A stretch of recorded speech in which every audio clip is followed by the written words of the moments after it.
Analysis: How the Biden White House is fighting Russian disinformation. As the United States and Western allies grapple with Russia's invasion of Ukraine, the Biden administration is taking a unique approach to fighting a surge in Russian disinformation and propaganda. Unlike its European allies, the White House is not directly pushing the giant US-based tech and social media companies that control the flow of information to billions of people to take down disinformation or accounts that spread it, administration sources with direct knowledge of the matter say. U.S. officials are instead focusing on calling out pro-Russian media outlets for spreading disinformation, rapidly sharing intelligence about Russia's military moves and propaganda, and exposing what it calls Moscow's plans to stage false flag attacks designed to provoke sentiment against Ukraine. We are proactively putting out information on the intelligence we have gathered, what we are seeing, debunking claims that are false, making sure our allies and partners have the right information, one such source said.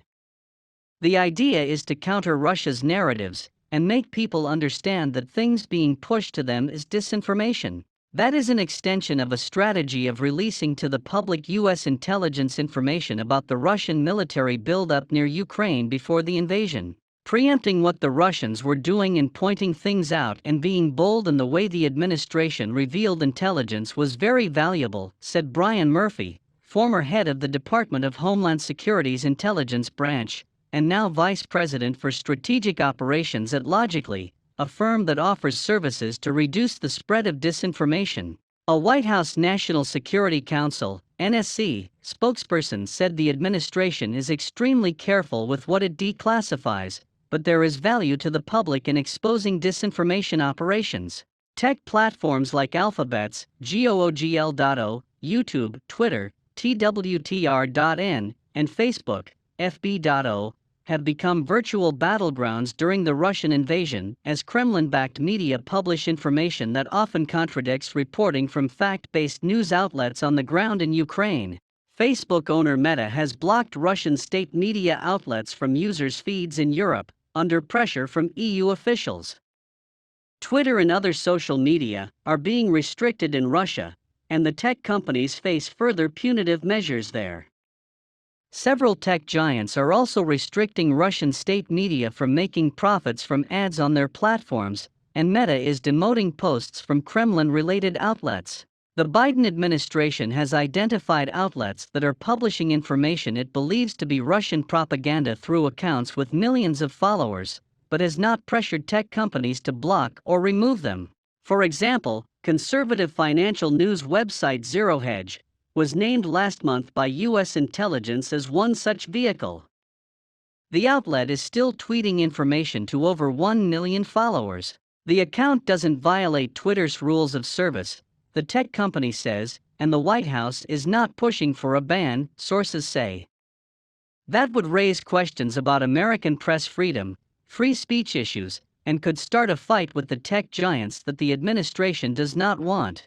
The White House also views Russian disinformation differently, sources said, than, for instance, the spread of vaccine misinformation, which was killing Americans and pushed Biden to fight social media companies, albeit briefly. In this instance, the State Department, the Department of Homeland Security, DHS, and the FBI are working with the NSC to stop Moscow from peddling false narratives about Ukraine, the sources said. The State Department's Global Engagement Center, GEC, has been sharing information with U.S. agencies and foreign governments about Russian disinformation on social media, news outlets, and Russian proxy websites, a State Department official told Reuters. GEC has been in regular contact with social media companies, who have updated the department on their actions to cease monetizing sanctioned Russian individuals on their platforms, the official said. While GEC does not request the removal or labeling of content, it shares its analyses with the platforms to identify and counter Russian disinformation. Working in America but not Russia. So far, the approach has been effective in the United States and Europe, experts say, but not in Russia, where the Kremlin has tight control over the media.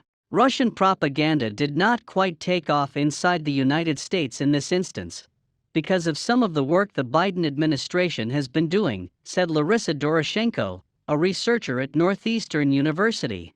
But, she added, it wasn't as effective in Russia, obviously, because of how thick the propaganda from the Kremlin is.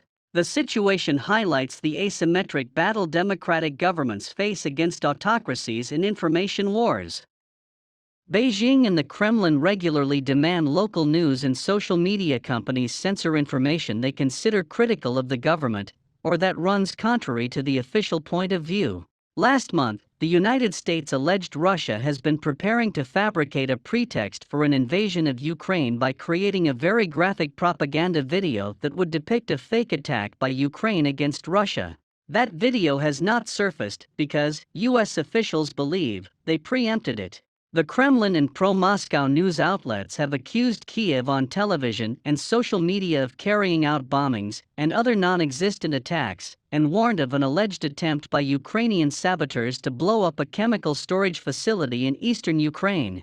Russian reports accuse Ukraine of plotting a genocide against ethnic Russians, and the United States of using proxy forces to plot a chemical attack. Examples: Biden called outlandish and baseless claims in a February 22 speech.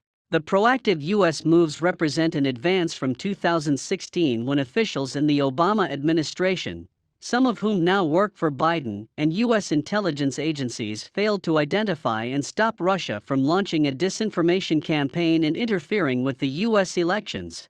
Back then, Russian trolls used a large network of fake accounts to spread incendiary political content to millions of Americans, took advantage of existing divisions in American society, and sowed doubt about the election process.